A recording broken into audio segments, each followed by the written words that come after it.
Maanguddoon addunyaa kanaa umurii dheeraa qabdu dubartii Birteen ta'uu World Guinness Record mirkaneessee jira. Yeroo beekamtii argatte umuriin ishee waggaa 115 fi guyyaa 252 kan taate Kaataram rekordii ammaa kana Inha Kanabaaroo Lukaas nama umurii waggaa 116 jiraatee du'e irraa fudhatte. Namoota biliyeena 8 ol addunyaa kanarra amma jiran keessaa namni maanguddoo kana dura biiftuu arge hin jiru jedhamee jira. Kaataram saarayin jiraatti. Hagayya 21 bara 1909 Septemberlinger Hampshire ganda har'a uummata naannoo 1500 qabduu fi magaalaa Salisbury irraa gara kaabaatti naannoo maayilii 12 fagaattee argamtu keessatti dhalatte. Maanguddoon kun nama Birteen bara mootii Birteen Edward torbaffaa kan bara 1901 haga 1910tti bulche jedhatti nama jiraatte ta'uu isheetiinis hangafa jedhamtee jirti. Kaataram akkoofa kaakilis baay'ee argiteetti jedhamee jira. Itel iccitiin umurii dheeraa jiraachuu isheetii yoo dubbattu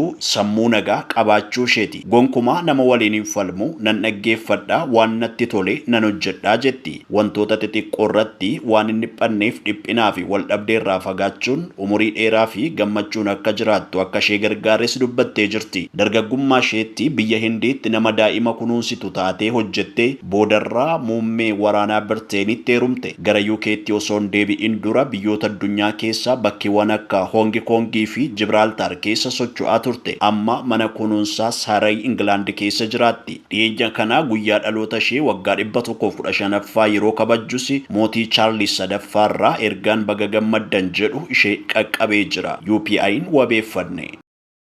Ilmi Cristiano Ronaldo Portugaaliif akka taphatu waamichi taasifameefii jira. Ilmi Cristiano Ronaldo Cristiano Junior garee Portugal umurii waggaa 15 gadiitiif akka taphatu yeroo jalqabaatiif waamichi taasifameefi. Cristiano Junior yeroo ammaa Saudi Arabiyaatti akaadaamii Al Nassriif taphachaa jira. Gareen biyyaalessaa Portugal umurii 15 gadi ji'a kana dorgommii addunyaa Croatia Blatiko Marekovachitti taphatamu irratti kan hirmaatu yoo ta'u, Japan, England fi Greek waliin kan taphatu ta'a. Hojjettoonni televiizyinii EBS afur himannaa shororkeessummaatiin shakkamanii to'annaa jala jiran wabiin akka hiikaman manni murtii olaanaa federaalaadhaa ajajee jira. Hojjettoota buufatichaa 2 dabalatee shakkamtoota 16 irratti immoo himannaan banamuu abbaan alangaa federaalaa mana murtiitiif beeksisee jira.